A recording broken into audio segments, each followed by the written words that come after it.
Guys, welcome back to Tribe of Unicorns. I'm your host, Kendra Beavis, and today I am sitting with Lindsey Concher. How are you today? I am so good. Good. Well, Lindsey is a licensed graduate, social worker, a wife, a mama of one with one on the way, like any day or Yes, pretty close. technically from as from this recording, 3 weeks out. So pretty close. So I will be huffing and puffing throughout our Aw. conversation, I am sure. And you are a published author. Your book is I Got 99 Coping Skills and Being a Bitch Ain't One. That's right. I love that. So welcome. I am so excited to have you here. I really want to go deep into coping skills, and we all need help when we're trying to face different things. And I always think it's really interesting to hear other people's points of view. It may even been something that we've heard before, but hearing it in someone else's, from someone else's perspective is so helpful. So Totally. why don't you tell me about, first, let's talk about the title. Yes. So the title is obviously a play on Jay-Z's I Got 99 Problems and a Bitch Ain't One. And I was always just kind of like, why problems? Like, what if we didn't have problems and we actually had coping skills to cope with those problems? But more specifically, the second half of it, being a bitch ain't one, is there's actually meaning behind that. Because what I was finding for myself is that, like, anytime I was like overly anxious, overly stressed, I would project that onto other people. And I would start acting like such a bitch, just like short, irritable, like all the symptoms, right? And so when I kind of like put that piece into place, was like, really, like, I'm a pretty even keeled person unless I am overly stressed, unless I am overwhelmed, unless I'm anxious. And and so yeah, I just was like, I now I know, now I recognize it. Now I can't do that anymore. So I have to use, one of the 99 coping skills in my own life. And I feel like that's very true for a lot of people. It's like, Oh, yeah. duh, right? I'm a doll 98% of the time, Yeah. but like, Like I'm yet, great, oh, but 9 o'clock at night. And let's say my daughter's homework still isn't done. And, there's five things happening at once, and everybody needs a piece of me. And then everyone has a problem. totally. And for me, it's like a lot of the anticipatory anxiety if I have something coming up that I'm really nervous about. So it could be, 3 days in advance, and I'm like so bratty and just like short, and just my fuse is, non-existent. And I'm like, what is going on? And I'm like, oh my gosh, I'm really nervous about X, Y, or Z, or, whatever. And so I'm like, I have like this whole so now I can't do that. That's not allowed. So, being a social worker, is that what got you on the topic of coping mechanisms? And what was that journey like? Yeah, exactly. So, I kind of always say there's no way to separate my personal life and my professional life. Really, my personal life molded me into being a social worker. I went through some really hard stuff. Um, and I just was really from a young age, for like adolescence, was able to kind of scope out and be like, I don't want to continue this like generational cycle that's happening in my family. What do I need to do to break those cycles? And so I found, psychology, and then that's what I got my undergraduate degree in. And then when I went back for my master's, I did social work. And I was working at an inpatient psych hospital. And so a lot of the patients I was working with had really acute anxiety, depression, suicidal ideation, self-injurious behaviors, all the things. And so at the time when I was working in that inpatient psych unit, um, my job was to implement these coping skills and to really work with the patients one on one at length. How are we going to get through this panic attack? How are we going to get through this? Whatever. When you leave this hospital, what can you go home with? And what can we do to prevent you from coming back here? And so I really wanted to take those skills because what I noticed again was so many of those patients just literally had no coping mechanisms. They didn't have simple breathing techniques. They didn't have the mindfulness techniques. They didn't have outlets that should have just been implemented in their like regular life. And Yeah. it didn't have to get to the point that it got to. And that's not true for everybody, of course, I don't want to generalize too much, but generally speaking, I can say that like if they had just had these skills in place, it just we're a very reactive society. We're not so much preventative. So Right. I kind of created this guide as a way for people to have some preventative measures, especially, getting into therapy can be really tough. There's access issues, things like that. So I Yeah. just wanted to have like a clinical perspective in the hands of anybody that wants it. I love that. I guess, my life view is only based on my time on this earth, but I would say that growing up, and it seems that the generation before me um, also didn't have those coping mechanisms and didn't Mm, teach them to us. Because I know growing up, watching and of course having hindsight and understanding what was going on, um, I don't think those ideas were there, that self-care wasn't really even a thing. I mean, breathing techniques, if I was like freaking out over something, I don't ever remember a time until maybe I was in my 20s where like breathing was even brought up. mhm. um where how do you see that too, that it's much more a part of our society now versus back then? Yeah. Yeah, I absolutely agree with that. I think it's getting talked about a lot more. People are making themselves a little bit more of a priority. People are implementing the self-care. And I think I write in there for sure in a blog post out like my writing is like, oh, where is this listed?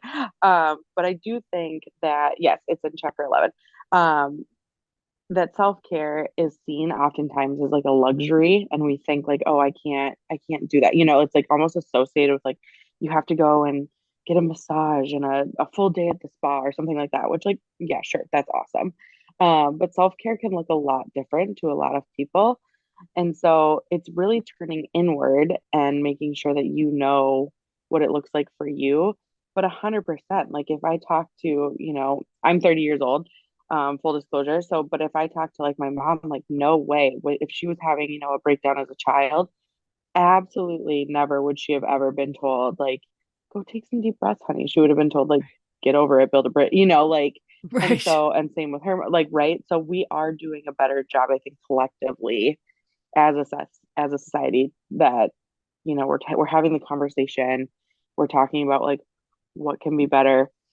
On the same side of the coin, we're also having a lot more input, we're having a lot more things come up too, so Yeah. thank God we're having those conversations. Yes. We're prepared for what we all just went through this last couple of years. I Right. love that our kids get to benefit from that too. Like Mm-hmm. when you were talking about breaking this generational, I don't know if you used the word trauma, but whatever you were going through, and breaking that cycle. I think our kids benefit from our insight and our just self-awareness too. Entirely. It's like we've never had the conversation about like emotional intelligence before the last 5 years, really. Right. And it's Right. like we know studies have said that EQ, emotional intelligence, is so much more, it shows so much more than what IQ shows. Like you can have a high IQ and still do, quote unquote, nothing with your life. Like, but having Yeah. a high EQ actually takes you so much further. So like now we're like, oh, how can we actually do this to better not only the individual, but like collectively a society, like help our kids get further. So, for someone who is just on the other side of a traumatic situation, they've maybe made some big choices in their life and actually taken action, and now they're looking to kind of redefine who they are.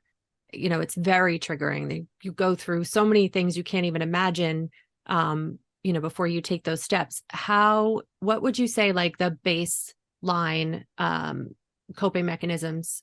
What would you recommend for this kind of a group? Yeah, no, that's a great question. So one of the chapters in my book, so I should say really quick, all the 99 coping skills, I know that's like an overwhelming number, but they're broken down into 11 different chapters. And so it's kind of like, physical stuff. I call like the first chapter like the biggies, whatever. So it's not so intimidating and it can be kind of easily jumped around.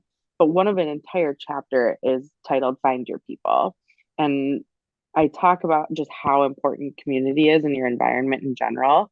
And I think for anybody going through one of those huge transitions, it's like you really need to step back and see like what your environment looks like. I actually operate in the person and environment perspective, which just means you are a product of your surroundings, both past and present, but primarily present. And so that's looking like, what city are you living in? What people are you surrounding yourself with? And some of that we have more of a choice in and more and other times we don't.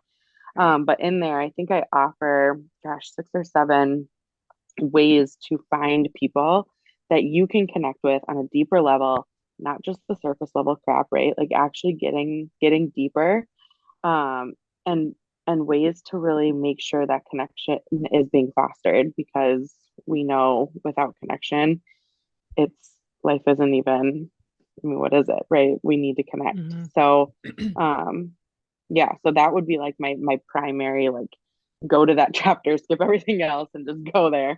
Um, and start, and some of that is like volunteering. Like how often are you able to volunteer, but figure out what's important to you and like-minded people are going to be there, right? And of Mm. course there's other options too, but That's a good way to find your people. right. And Hmm. I loved it. So each coping skill, I should say, is accompanied by a story of how either I've implemented the skill in my life, how I've used it with a client or clients. And then also I have 33 of the coping skills. I actually interview other people and I bring in experts that they're more familiar with whatever the coping skill is and how they've implemented the skill in their life. But for like the volunteer chapter, my husband and I were going to this place called Feed My Starving Children, and we were, whatever. And the guy there was talking to us, and he says this young girl who's like probably 24 is every first date she has, she takes them there because it's like totally aligned with her values, Oh, wow. volunteerism, all these different things. And it's like such a great first date, and Yeah. how like it's not like an awkward like across sitting across the table from somebody, but her philosophy was kind of like, well, if you're not into volunteering and if you're not into like what this specific organization stands for, which aligns well with my values and whatever, if you're not into it, then we're not going to be compatible anyway. And I'm like, Right, right. I want to meet this girl like yesterday. She That's sounds like a brilliant. freaking boss, right? I'm like, that's so cool. My measure was Love my it. dog. If my dog liked the guy, my dog has a much better judge of character than I do. Totally. Totally. Yeah, I love that. And even like that, right? Like going to the dog park could be a Yeah, really great way to find other dog people and that are into comfort. It's just there's so many ways to do it, but it is hard. It's hard when you're an adult to find adult friends that haven't been your friends forever. And if you're trying right. to get yourself out of a sticky situation that you've, you know, over the years have gotten in, then definitely that's something that we really need to take a good hard look at. Yeah. When I um chose to start my journey into sobriety, it was that was one of the first things I had to do was really look at the people that were surrounding me. And a lot of them were very supportive of bad habits because I was also helping them continue and normalize their choices. So it was hard, but I had to decide like, is this a person that is supportive of who my new person is going to be, or are they going Mm-hmm. to trigger me to keep up with the things I was trying to let go of? Um, Absolutely. Yeah. And I think that's huge. And I mean, really, at the end of the day, we are the person that we spend every single minute, every single second with for the rest of our lives, right? You may have a partner, kids, or whatever, and of course, they're going to be around.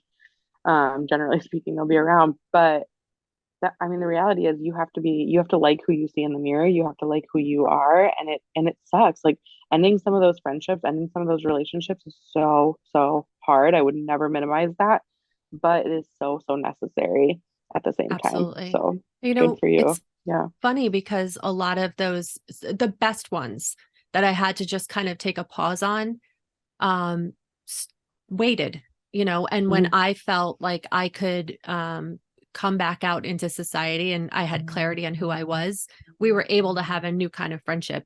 Um, and I've actually seen them make different choices now. I think having a mirror in their face of like, not a mirror, but seeing the possibility of like, oh, I can be a happy person without this habit that I have. She's doing it. So it's been interesting to watch some of them turn it around and make new choices too. So it was pretty Oh, cool. I love that. And I mean, you totally sparked change in them. So that's absolutely incredible. Um, what was, oh, you just said something that made me uh think of something else, but I'm sure it'll come back to my brain. So I'm looking at your first chapter, and it's a lot of things that I think we know, but we forget. Eliminating soda, drinking water, like the good sleep. I mean, that's huge.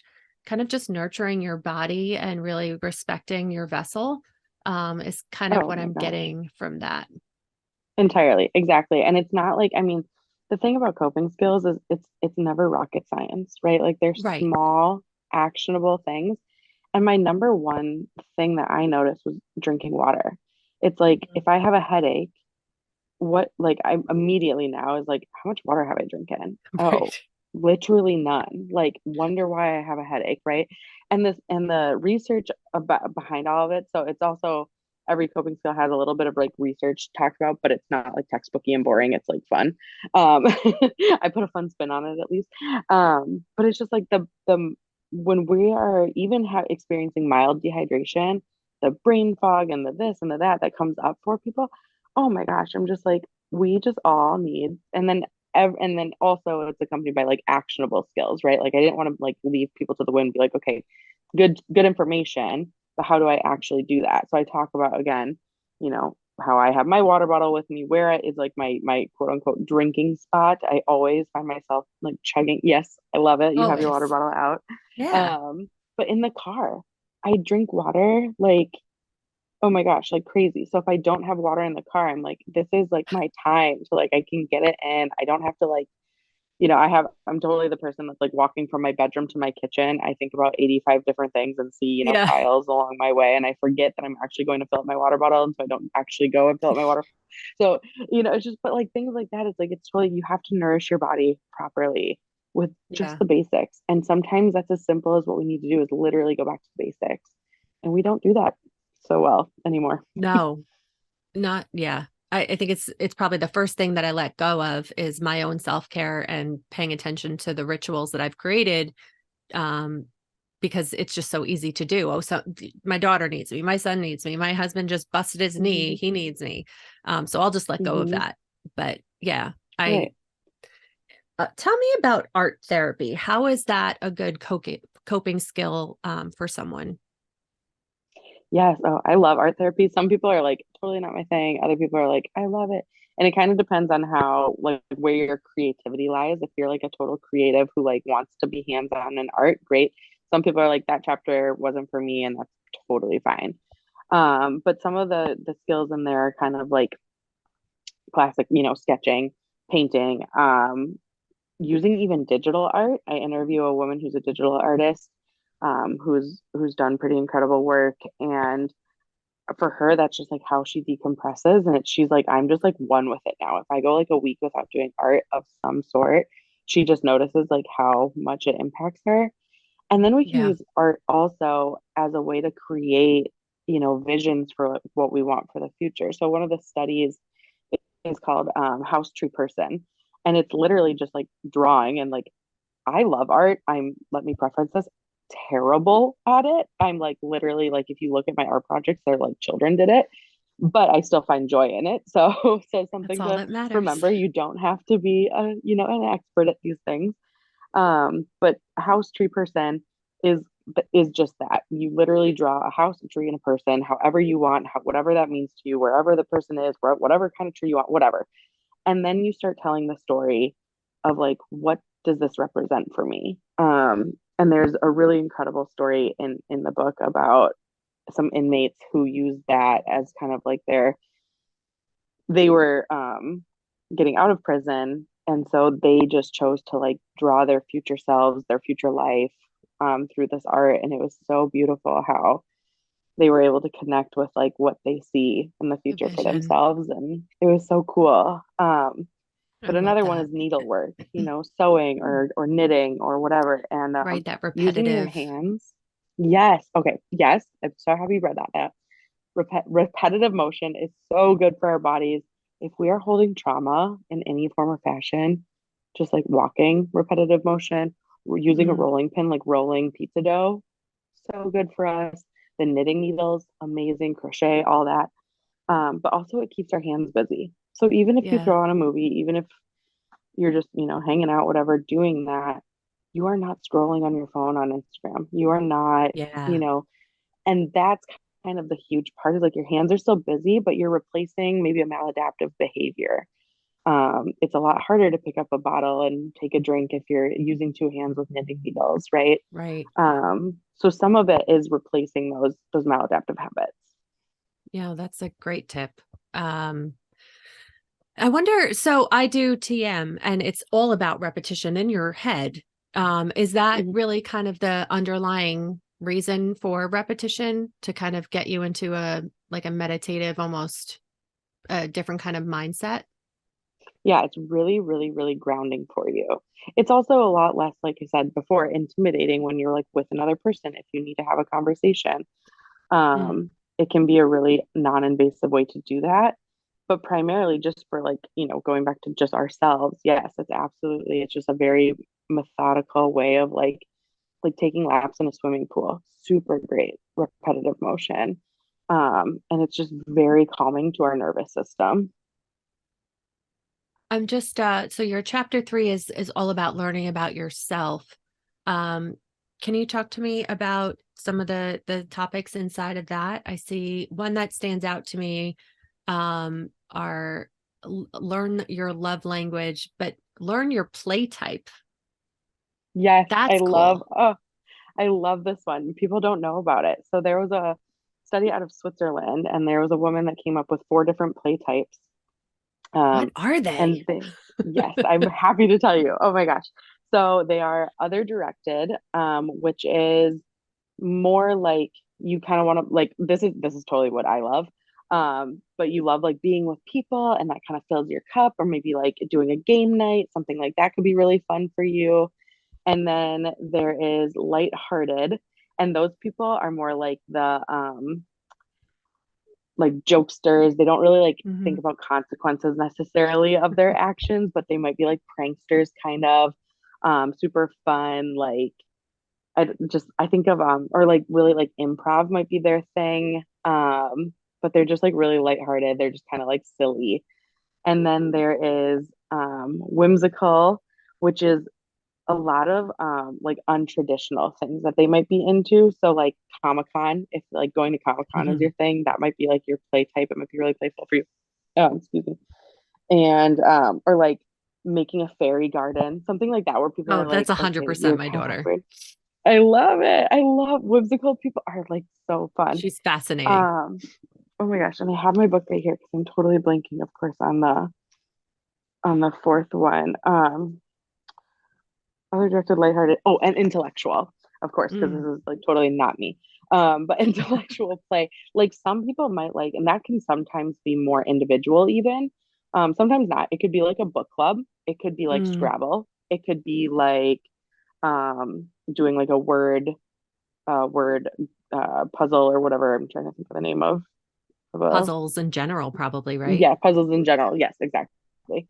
And so really using your brain as your vehicle for play. And all Hmm. of them are like so different. And you might have like, oh, I'm probably this and this a little bit or Yeah. whatever. But one of the girl that's actually one of the chapters I interviewed someone in, and it's a woman who never really like played that much as a child. It just wasn't in her kind of thing.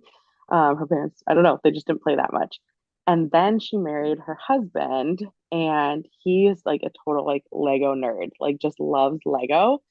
And he bought her first set, and she just like became addicted and was like, I love this. And they turned like their whole master bedroom into like a Lego land. Now she's like totally sponsored by Lego. She was an engineer. Is that right? I think she was an engineer, Oh, and she okay. was So working on Legos really would hard stuff. totally, yeah, that makes Yes, sense. right. She was actually working on data analysis for COVID, and it was like very morbid and Oh, horrible. yeah. And she was like hating her life. And so she ended up quitting that and is now a full-time content creator for Lego Wow. and like is like, That's and so it's so cool. cool. And she's like, I just embrace, and she's like total whimsical play type, but she's like, I love it. I just embrace it. And if people think I'm weird, what do I care? Like I'm Yeah. enjoying it. I love it, and like her interview is like so fun to do. So yeah, knowing your I could play see type, how but like, that could be very helpful though if you're going through something difficult. You know, diving into your style of play um could really help diffuse some things. well, think of how much emphasis we put on play for kids, and it's like somewhere along the line we like think, oh, we don't need to play anymore. Right. Like, hello, we do. We need to play. Like, and again, it can look totally different for different people. But as long as you're like filling up your cup with play, oh my gosh, like how good does it feel to like a girlfriend of mine used to just we love to toss the football back and forth. Like that was so fun for us. And we would like come inside just be like, that was amazing. Like we just feel so good. And like, yeah. We went sledding I guess it was last winter. Yes. We were all stuck in our neighborhood and like us and like 20 of our neighbors and kids, we all went into the woods and went sledding. And I was like, I don't think the kids actually got on the sleds. I think it was all the adults. We had Yes, so I much love fun. And I that. was like, when was the last time and it was stressful because we were kind of all snowed in and it just Hmm. totally made everything so much better. I just I love that. For me, I go back to I was like on a family vacation with my husband's whole side of his family, and he was playing with the kids in the water and whatever. And I just was like watching the kids jump off the dock and into the water. And I was like, they are having so much fun. And I like got this like full visceral like body experience where I was like, I need to do that like right Uh, now. So like literally nice. handed like my infant daughter to Grammy and was like, can you just take her? I need to get in this water immediately. And I just like left my phone out and I just ran and jumped in. And I was like liberated. I was like, this is Oh, that's so so fun. Like I just amazing. swimming is so like I love that. That's so playful for me. And then we were, playing our water games or whatever. And I was like, Yeah. that is a day that like just even like I mean you can tell like thinking about it brings me so much joy. It was like so Yeah. good. And it's hard to do because to release yourself in that way, um, Hmm. it's not, you know, I don't know. It was always hard for me to kind of just be free like that and not be so Hmm. controlled. Um, but it does it's really uh do you hear my dog? Oh, like a You little don't? bit, but I didn't even know barely. Okay. There's probably like a squirrel. Um, I'll take that out. But yeah, it was so like freeing and such a amazing release and relief Mhm. Yeah. to like open that part of myself up again as an adult.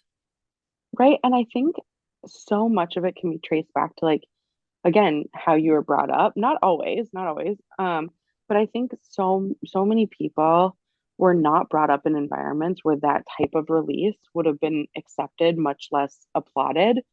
And so if you lived, in kind of a scary uncertain circumstance, like you didn't know if play was going to be too loud or too much, or Right. it's kind of, and so some of that is stemmed out of trauma. Other times that is not the case. And it's just like I said, the reality of the fact is uh, somewhere along the line of life, we're like, playing isn't a thing anymore. We don't need to do that. We're adults. We're too mature for that. Like, come on, no, break free, do what you want. And like, Yeah. who cares what other people think? That's that Right. we get caught in that That comparison that's what game. Yeah. stopped me. Yeah. Hmm. 100%. Like if I had to look back and I wonder how many other people would say the same thing.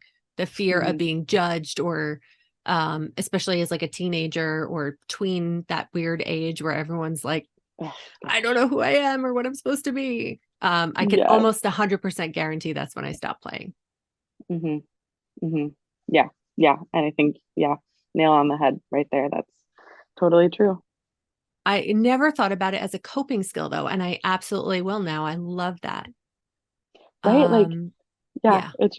it's one of my favorites. I like, oh my gosh, like I said, that interview was so fun and just learning about it because I hadn't even heard of the play types before I wrote the book. Like as I was doing research, I was like, what? This is amazing and so helpful. Yeah. And then one other topic from that list that I absolutely love talking about is setting boundaries. Yes. Yes. I'm a big advocate for boundary setting for sure. Yeah. So where is your line on that?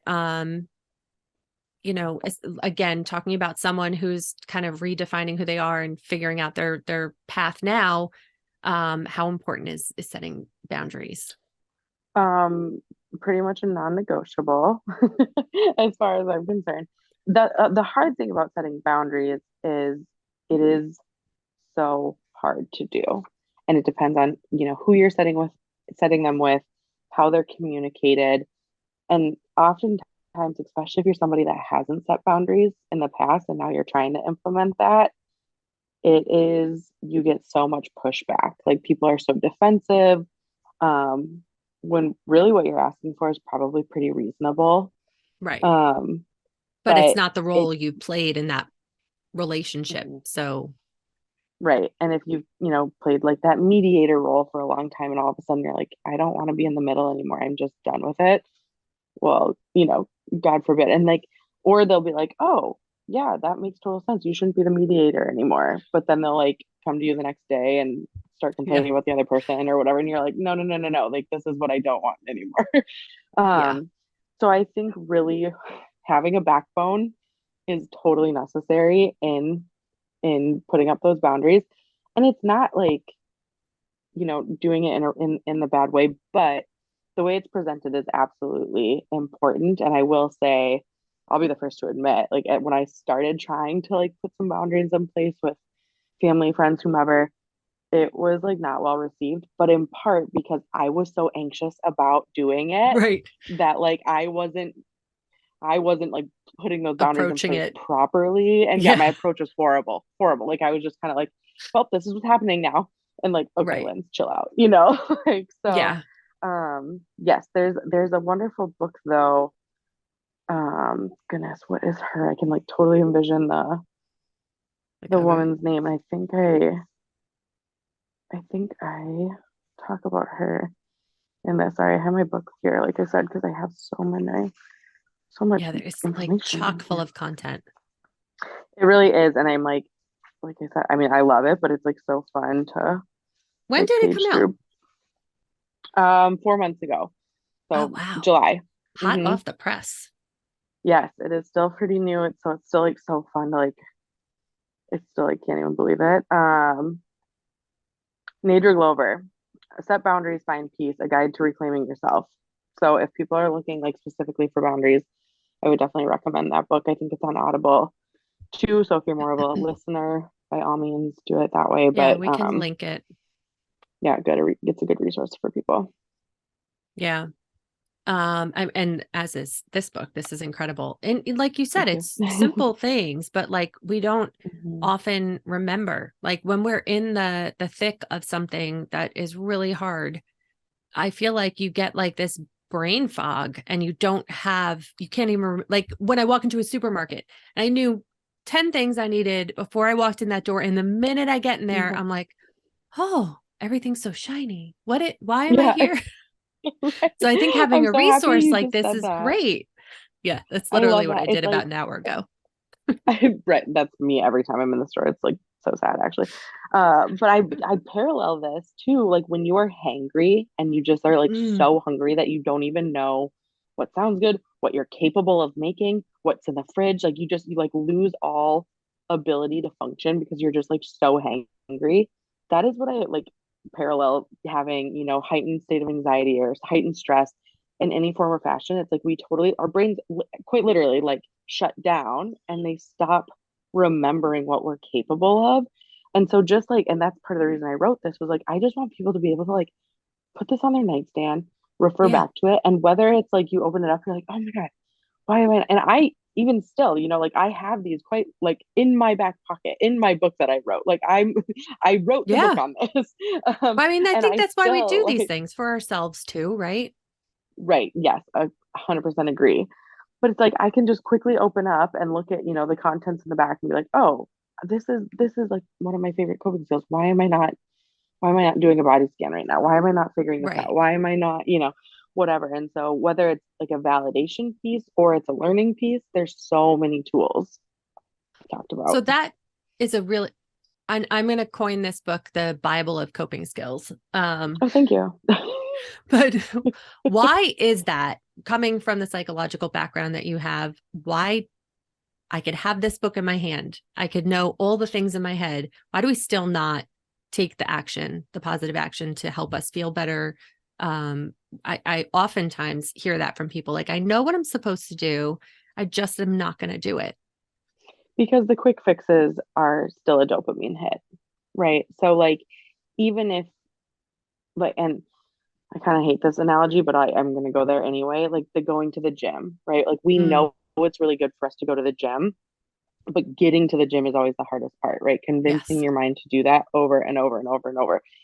And part of it, I will say, is forming habits, right? So we're in some again maladaptive habits or habits that aren't serving us totally well. They might not be completely maladaptive, but just something that like we shouldn't do. I have a good example is like if you sleep with your phone, say on your nightstand, right? And you wake up and your first instinct is to grab your phone, whether that's to turn your alarm off or just because that's our habit that we're in. The best thing you can do is instead of trying to break that habit, because we know breaking habits is so challenging, is to change it. And so one of the things I started doing, instead of getting lost in the doom scroll right away, not wanting that input, but I still couldn't figure out how to not have my phone in my hand, is I started a note in like the notes app and just did a gratitude list. And every Mm. morning I write the date and I write two bullet points, very specific bullet points of what I'm grateful for. And then that way it was enough to like feed that habit. I got my little phone fixed. Like I had it in my hand, like just whatever. My brain needed that. But I didn't get into like my email. I didn't get into Slack. I didn't get into Right. social The media. news. Right. The news. Oh my God, the news. I didn't get into any of that. I did something that was actually productive, that was moving the needle forward for me. That like, and then it was so fun because after about probably 10 days, maybe or so 10 days, I started noticing, becoming more and more aware of it. I was like, oh, I'm like looking for things throughout my day that I can write on my gratitude list for the morning. Oh, And what a better life to live of like this abundance, like fullness of like, I'm looking for what makes me happy. I'm looking for what I'm thankful for instead of like pointing out the like crappiness of life sometimes, right? Like the heaviness mm-hmm. of all the news that we see. Um, but I think it's still hard and it's like and sometimes I don't do that, right? Like sometimes I go back into my old ways and I do start scrolling social media at 5 a.m., which is wildly unnecessary. And it's because it's so easy to slip back into that. Yeah. And so I think it's really about making that purposeful, intentional effort to do these things. And on the same side of the coin, showing yourself grace and compassion when you don't, Right. right? When you slip up. Mm-hmm. Yeah. Yeah. Yeah. Oh, I'm so going to do that. I love that. And Good. you Oh, that's see like what one of you're my favorite looking things. for, you know? Hmm. Yeah. I like vividly remember driving on the road. It was like a fall day. This was last fall. And like this tree was just, oh my gosh, it was like the most perfect, like picture perfect fall tree you could think of. And I was like, that I'm writing that tree on my gratitude list in the morning. And then I was like, Uh, oh, this is so cool. Like I'm having a moment. I love that. Oh my gosh. All right. So if anyone listening gets nothing else out of this episode, gratitude list on your phone in the morning instead of social media, you will be a Yeah, happier person.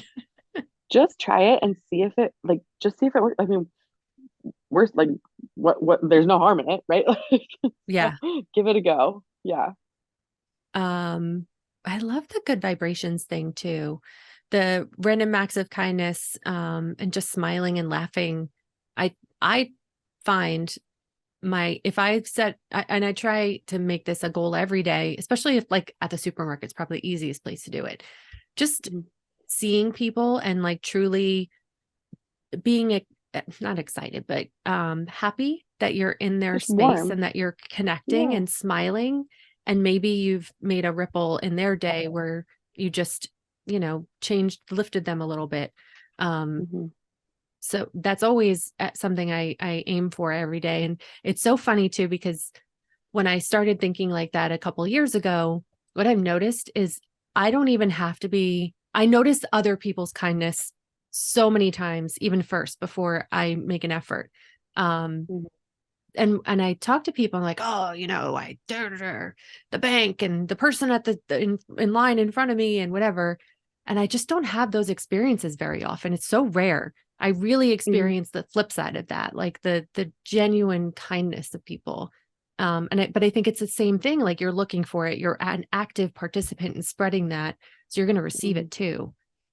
Agreed, 100% agreed. And I think I live in the Midwest. I'm from Minnesota, and so we are like notorious for like every person you pass, you make eye contact and you say hello and you smile. Like Yeah. that is like a rite of Oh, passage that's here. not our So if thing you here come in New visit, York. no, no, no, no, no, it's not. And it's so funny. A girlfriend of mine who I met a little bit later in life, she is from New York, and I remember meeting her and being like, she is such a bitch. And then I realized that that's just like totally a cultural thing. And so Yes. when we would go on walks and hikes, I would always smile at Yeah. people and say And people hi. think you're weird. She was like, Yeah. you're like embarrassing me. Like, stop doing that. And I was like, no. And then by the end of the year, we were serving, this is when we were serving in AmeriCorps. So we were whatever. But and so yeah, and by the end of the year, she like caught on a little bit. And I was like, you're breaking it. You're doing it, and I loved Yeah. it. But it's so true that like, and it's like here, if it's not reciprocated, you're like, oh my God, did I make that person mad? Like it's so funny. But you're Yeah. right. It's like totally like where you are in the country matters for that, but wherever you are, try it. Because when I go to New York and Yeah. I visit the city quite Oh, often, I I'm that always have a goofy lovely fool. experience. Yes, I Yeah. have such a people are like, oh my God, you thanked me for holding the door. Like, what is that about? It's just like it's not something Right. that's done all the time. And so, but it's totally reciprocated. I've had, I've never had like people say like New Yorkers are so mean or whatever. And I'm like, I have never had that experience because I'm warm to them first. Like, Right. yeah, And I think totally. cultures that aren't, or areas that aren't that typically warm and fuzzy, I think they're starved for it. So when they get it, it's so shocking and they're like so appreciative and like literally conversation starters. Like Yes. I don't know. I thought it was when I They're moved like, to whatever Philly for juice you're school. drinking, I want to have some. Yeah. When I went to Philadelphia, I remember that so vividly. I would walk down the street and like people would look at me and make eye contact and smile. And I was like, do I have something in my teeth? Like, what?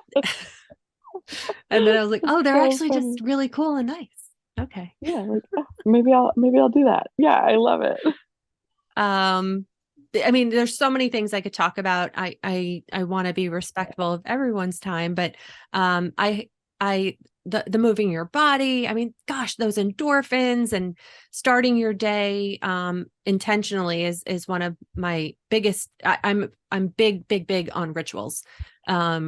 So there's so many things that I'm reading here that I'm like, oh, I can add that to my daily ritual, or that can be part of my nighttime. So I'm so excited to dive into this book, and I'm just thrilled that you were able to come on and have a chat with us. Um, if there's one thing that this audience could remember and get from this talk, what, or even reading the book, what would you leave them with? I think the biggest thing is just being really intentional as we move throughout our day. I think, again, it's so easy to get caught up in that hustle and bustle. We wear busy like a badge of honor, all the things. And I think if we just remember to stop and slow down and even just like I take 5 deep breaths, like how long does that really take us? Less than a minute. And just to do those things really, really, really intentionally. And you're not going to like, don't go 0 to 100, right? Like Right. go slow, start these things slow and just do like what feels good for you, what feels good for your body. But make sure you're turning inward and make sure you're doing it all with intention. Um, and again, if you slip up, you slip up, show yourself some compassion. I have a whole chapter on the difference between self esteem and self compassion. Oh, And I think that's so, so, so important for people. So just, yeah, just know that like it's okay, it's going to happen. But I think just really, really, really doing that intentionality kind of piece of it it yeah. makes or break it. Hmm. Yeah. Well, thank you again for coming on the show. And maybe by the time this actually hits the airways, we'll have a new little munchkin in your life. I So hope so. My gosh. Yeah, we're not totally ready, but also totally ready. yeah. So Yeah. exciting. Well, everyone, if I will have all of these show links in the show notes, connect with her. Go, you need this book. Go find it on Amazon, wherever you buy books. Is it on just Amazon or where can people Yep. purchase? So right now it is just on Amazon, and if you're in Minnesota, a couple local boutiques for me, but Amazon's the best place to purchase. And then you can always find me. I'm pretty active on Instagram. I'm coping with Lindsey on Instagram there, and you can reach out to me. And I actually am doing a promotion right now where I have author signed copies Oh, that I awesome. will send to you too. So again, I don't know when this airs, but kind of around the holidays, I'm doing it. And anybody that wants that, just message me, and I have a few that I can still send I out. love it. So yeah, super fun. And yeah, I love to talk to people about this stuff because it's like, totally my passion. So yeah. Yeah. Well, thank you for bringing this into the world, and Oh, you thanks. are an absolute doll. So thank you for being on the show, and you're a unicorn now. I love it. I've always wanted to be a unicorn. Welcome to the tribe. Thank you. Thank you. Thank you. Have a good one.